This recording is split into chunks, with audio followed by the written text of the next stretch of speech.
Jai Shri Swaminarayan students, welcome back again to the virtual lecture series of surveying. Okay, so in surveying revision lecture, we are on the lecture number 2 and unit number 1. Okay, so unit number 1 ની અંદર આપણે previous lecture ની અંદર શું જોયું હતું? So 1 and 2 marks ના જે questions, important questions GTO માં પૂછાય છે, બરાબર? અને કેવી રીતે તમે લખશો, બરાબર? અને કેવી રીતે એનું તમે એનું પ્રેઝન્ટેશન આપી શકો એ આપણે જોયું હતું. ઓકે, સો હવે આજના લેક્ચરમાં આપણે જોઈએ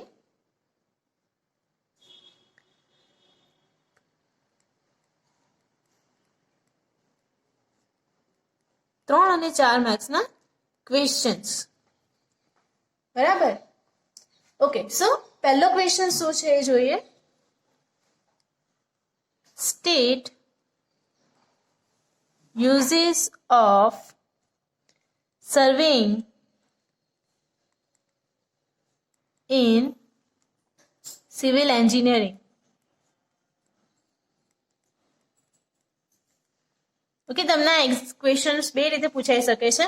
તમને યુઝિસ ઓફ સર્વેઇંગ એટલું પણ પૂછ્યું હોય, અધરવાઇઝ તમને પૂછ્યું હોય state uses of સર્વેઇંગ in civil engineering, બરાબર? બંને ક્વેશ્ચનમાં તમારે એક જ આન્સર લખવાનો છે. ઓકે, સો કેવી રીતે તમે આન્સર લખશો? તો તમારે ઓલવેઝ ધ્યાન રાખવાનું કે નંબર વાઇઝ આન્સર્સ નહીં લખવાના, કે 1, 2, 3 એવી રીતે નહીં લખવાના. Always denoted by a arrow, બરાબર? એરોથી જ તમારે આન્સર્સ લખવાના. ઓકે, સો અહીંયા આગળ તમારે કયા કયા આન્સર્સ લખી શકો તમે? તો સિવિલ એન્જિનિયરિંગમાં કેવી રીતે યુઝ થશે surveying? To prepare plan, map, okay, etcetera. એ સિવાય to plot boundaries, okay, like for building boundaries or the any other boundaries. Okay, એ સિવાય તમે શું લખી શકો? તો to prepare cadastral map. Okay, cadastral map પણ બનાવી શકો. And to prepare contour map. Right, તમારે આખી વાક્ય રચના લખવાની છે. તો કે it is use to prepare plan, maps and others. Okay, એવી જ રીતે દરેક સેન્ટેન્સની અંદર તમારું સ્ટાર્ટિંગ એક સેન્ટેન્સ તરીકે હોવું જોઈએ. ઓકે, એ સિવાય in route surveys, okay, to carry out survey on lakes, rivers and etc. Okay, એના માટે પણ તમે યુઝ કરી શકો. And finding out various points on ground. Right, તો તમને અલગ અલગ પોઈન્ટ્સ ગ્રાઉન્ડની અંદર જે છે એ તમે ફાઇન્ડ કરી શકો છો. ઓકે, જો તમને 3 માર્ક્સની અંદર પૂછાતું હોય તો તમે મિનિમમ 6 પોઈન્ટ્સને ડિસ્ક્રાઇબ કરો, બરાબર? આ મિનિમમની વાત છે, તમે મેક્સિમમ ગમે તેટલા લખી શકો છો, પણ મિનિમમ તમારા 6 થતા હોવા જોઈએ. એન્ડ મેક્સિમમ એટલે કે ક્યારે? જ્યારે 4 માર્ક્સનો ક્વેશ્ચન પૂછેલો હોય ત્યારે, બરાબર? તો તમારે કેવી રીતે લખવાના છે? તો જે 12 પોઈન્ટ્સ એની અંદર આપેલા છે તમારી બુકમાં એ બધા રાઈટ કરવાના, બરાબર? અધરવાઇઝ તમે 10 પોઈન્ટ્સ લખશો તો પણ ચાલશે. ઓકે, નેક્સ્ટ ક્વેશ્ચન આપણે લઈએ. To differentiate differentiation or the distinguish plan and map, બરાબર? સો મેપિંગ અને પ્લાનને કેવી રીતે તમે ડિફરન્શિએટ કરી શકો છો? ઓકે, સો ઓલવેઝ જ્યારે પણ ડિફરન્શિએશન પૂછાય તો તમારે પ્લાન અને મેપ બંનેને ઇક્વલી પોર્શનમાં શું કરવાના છે? ડિવાઈડ કરવાના છે.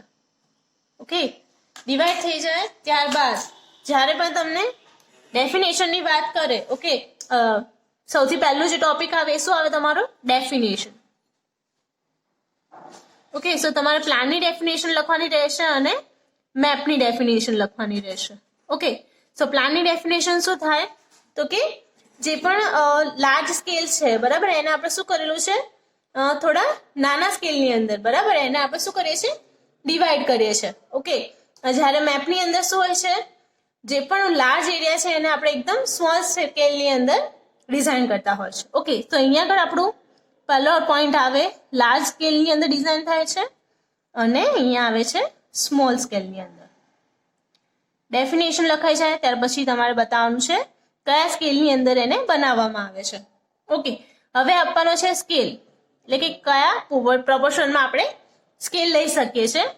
તો અહીંયા આગળ 1 centimetre is equal to 10 metre or greater or less than 10 metre બરાબર. બંનેમાંથી કોઈ એક વસ્તુ તમે કન્સિડર કરી શકો છો બરાબર.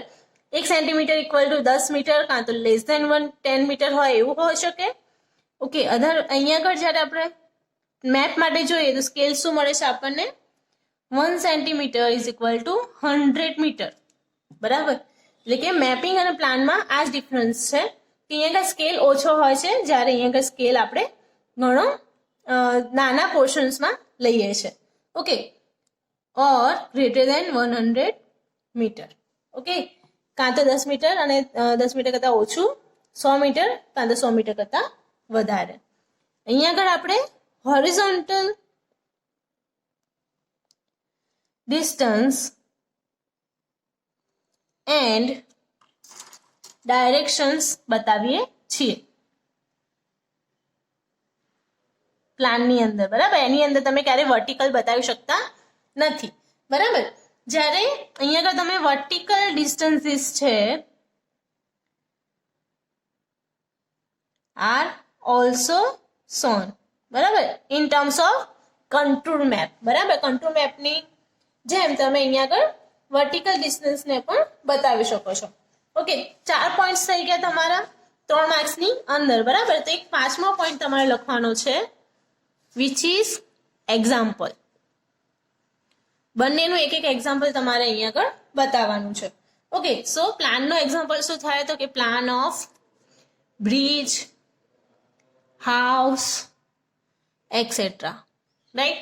જ્યારે on other hand example of map is map of Gujarat, India or city. એટલે કે તમે અહીંયા આગળ મેપ ઓફ કોઈ city, state or the world બરાબર ત્રણે આપણે લખી શકીએ છીએ. હવે નેક્સ્ટ આપણે ક્વેશ્ચન લઈએ third, which is also differentiation between plane surveying and geodetic surveying બરાબર. તો તમારે અહીંયા આગળ પ્લેન સર્વેઇંગ અને જીઓડેટિક સર્વેઇંગ બંને વચ્ચેનો ડિફરન્સ બતાવવાનો છે. તો પ્લેન સર્વેઇંગ અને જીઓડેટિક સર્વેઇંગ.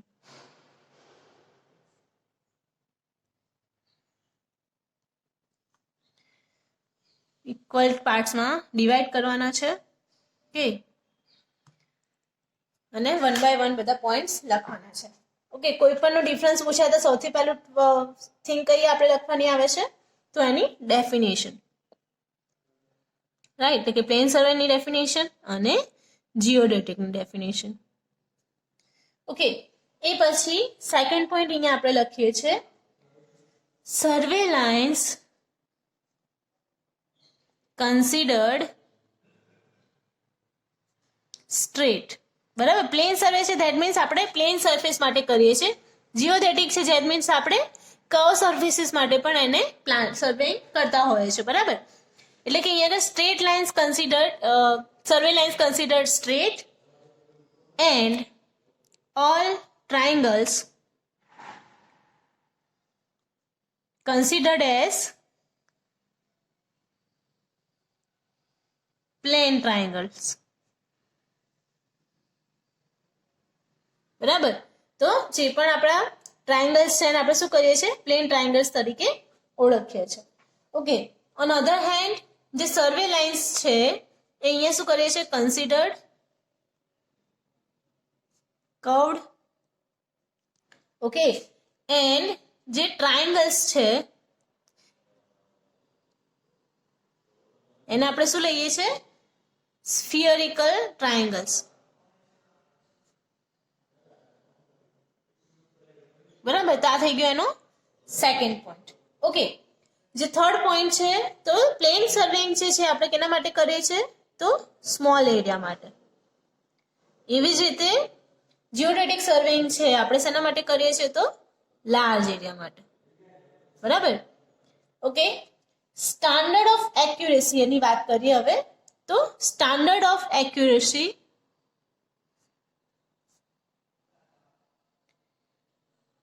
Is law.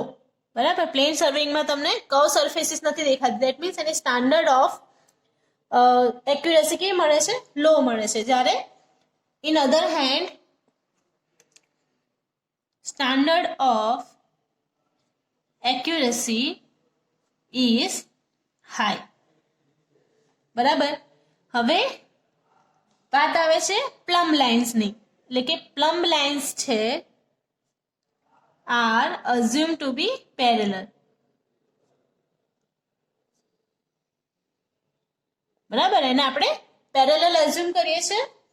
and here are not parallel to one another. બરાબર, એટલે કે પ્લમ લાઇન્સ અહીંયા આગળ આપણે પેરેલલ assume કરીએ છીએ ને અહીંયા આગળ એ પેરેલલ હોતી નથી. ઓકે, હવે યુઝફુલનેસ ની વાત કરીએ તો ક્યાં આગળ યુઝ થાય છે?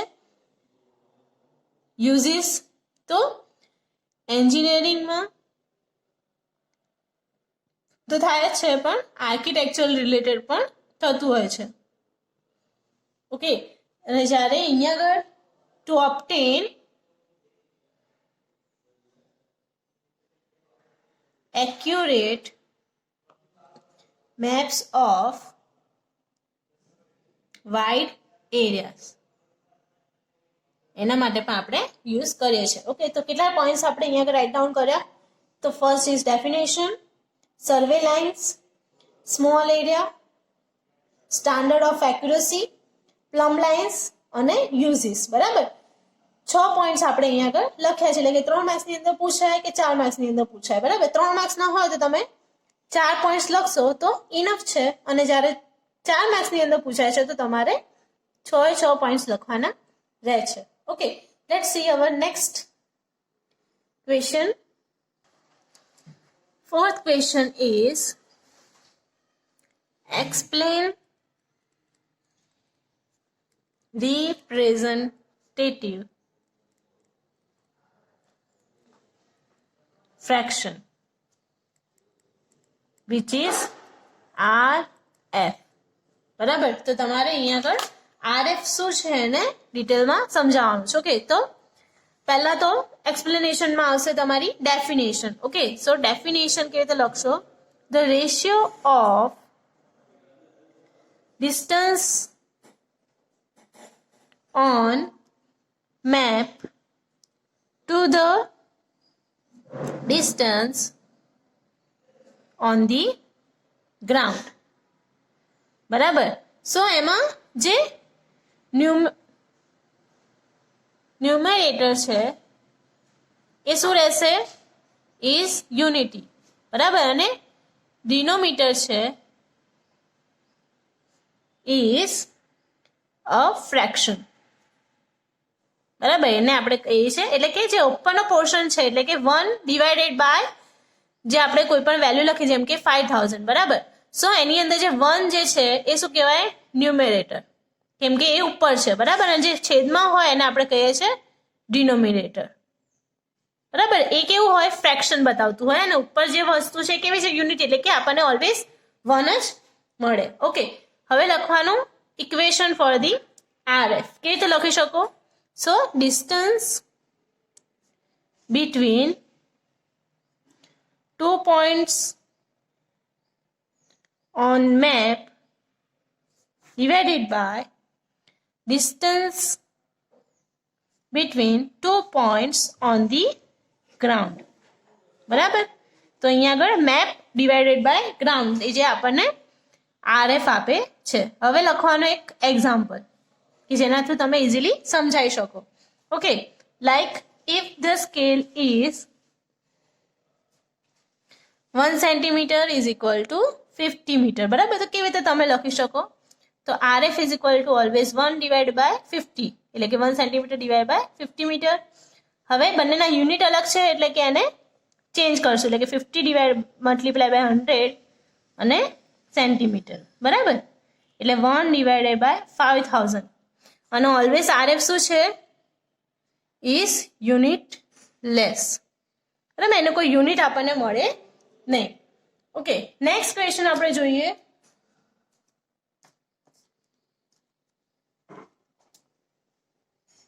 Question number 5, which is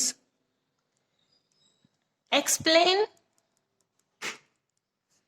diagonal scale with neat sketch. બરાબર, સ્કેચ સાથે તમારે ડાયગોનલ સ્કેલને સમજાવવાનું છે. બરાબર, તો ડાયગોનલ સ્કેલ ઇટસેલ્ફ શું છે? તો કે representation of the 3 different units in one. બરાબર, એટલે કે different units like meters, decimeters and centimeters. બરાબર, ત્રણેયને આપણે એક જ ગ્રાફની અંદર સમજાઈ શકીએ છીએ. એ સિવાય જો યુનિટ્સ હોય, પછી ટેન્થ્સ હોય એન્ડ હંડ્રેડ્સ હોય, એ ત્રણેયને પણ આપણે એક જ ગ્રાફની અંદર સમજાઈ શકીએ છીએ. બરાબર, it is made of on the principal of similar triangles. Made on the principal of similar triangles. બરાબર, સેમ ટ્રાયંગલના પ્રિન્સિપલ પર એને બનાવવામાં આવેલું છે. ઓકે, સો હવે એની ફિગર ડ્રો કરવાની.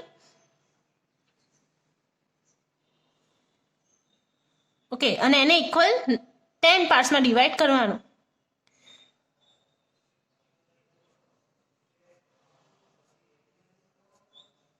ઓકે, 10 પાર્ટ્સમાં ડિવાઈડ થઈ જાય પછી એને નંબર્સ આપવાના. PQ આ ઉપરનો પોર્શન છે R. બરાબર, ઉપરથી ડિવાઈડ કરતા જવાનું. 2 2 3 4 5 6 7 8 9 3 4 5 6 7 8 અને 9. બરાબર, હવે આને જે ગ્રાફ દોર્યો છે એને તમારે એક્સપ્લેન કરવાનો છે. ધેટ મીન્સ કે આપણે શું કર્યું છે? PQ ને 10 ઇક્વલ પાર્ટમાં એના ફ્રેક્શન્સ લીધા છે. બરાબર, PQ અને R ને. બરાબર, તો પહેલો ટ્રાયંગલ શું મળે? R11 મળે. એ જ રીતે R22.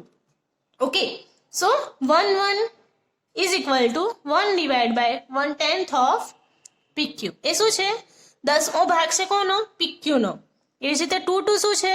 તો કે 2/3 ભાગ ઓફ PQ, એટલે કે સેકન્ડ ડિવાઈડ બાય 10th. બરાબર, એનો આપણને પોર્શન મળે છે. એવી જ રીતે છેક સુધી, એટલે કે 9 9 is equal to 9 divide by 10th of PQ મળે. રાઈટ, સો આ થઈ ગયું તમારું એક્સપ્લેનેશન અને ડ્રોઈંગ, જેની અંદર તમારે ડાયગોનલ સ્કેલ સમજાવવાનો રહે છે. Next question, question number 6. Construct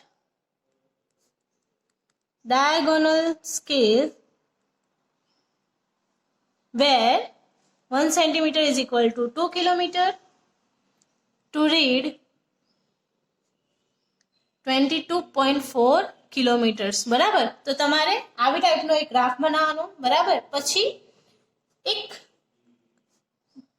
રેક્ટેંગલમાં તમારે એની એક્ઝામ્પલને સમજાવવાનો રહેશે, જે તમને એક્ઝામ્પલ નંબર 1 છે. બરાબર, પેજ નંબર 14 ની ઉપર ઓલરેડી સિમિલર એક્ઝામ્પલ તમને એક્સપ્લેન કરવામાં આવેલો છે. તો એ પ્રમાણે તમે સોલ્વ આઉટ કરશો તો તમે ઇઝીલી ફાઇન્ડ આઉટ કરી શકશો.